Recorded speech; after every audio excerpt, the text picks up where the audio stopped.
Recipe নিয়ে চলে আসলাম তোমাদের সামনে। আজকে দেখাবো পুঁই শাকের ঘ্যাট সব রকম সবজি দিয়ে। দেখো কড়াইটা বসিয়ে নিয়েছি, কড়াইটা গরম হয়ে গেছে। এবার সর্ষের তেল দিয়ে দেবো। সর্ষের তেল দিয়ে দিলাম। এদিকে বেগুন, আলু আর কুমড়ো কেটে নিয়েছি, আর লঙ্কা চিড়ে নিয়েছি পুঁই শাকে দেওয়ার জন্য।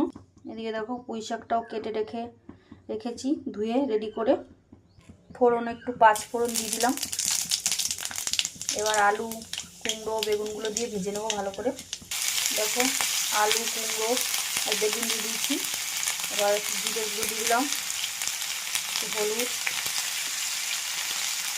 একটু লবণ দিয়ে এবার ভালো করে ভেজে নেবো।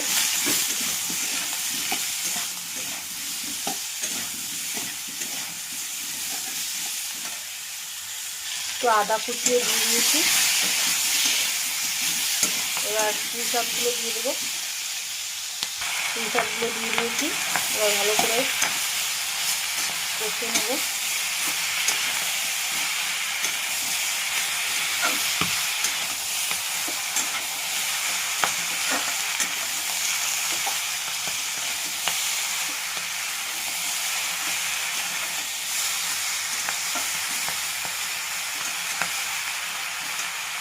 এবার সামান্য একটু ঢেকে দেবো। দেখো ঢাকনা দিয়ে ঢেকে দিয়েছি। মিনিট 10 পরে আবার দেখাচ্ছি। 10 মিনিট হয়ে গেছে, ঢাকনাটা তুলে নিয়েছি। এবার জল দিয়ে দেবো। জল দিয়ে দিয়েছি। এবার সামান্য একটু চিনি দিয়ে দিলাম। এবার ঢাকনা দিয়ে আবার ঢেকে দেবো। ঢেকে দিলাম। আবার 10-15 মিনিট পরে আবার দেখাচ্ছি তোমাদের।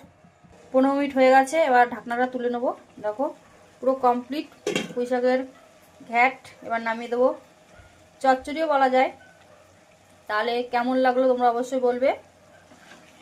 দেখো হয়ে গেছে, পুরো সব গলে গেছে একদম। এবার নামিয়ে দেবো। দেখো নামিয়ে দিয়েছি, পুরো কমপ্লিট। তাহলে আজকে তোমাদের দেখিয়ে দিলাম। ভালো লাগলে অবশ্যই লাইক কমেন্ট করে বলবে কেমন হয়েছে। কালকে আবারও কোনো রান্নার রেসিপি নিয়ে তোমাদের সামনে আসবো। আজকের রেসিপি এই পর্যন্ত। টাটা সবাইকে।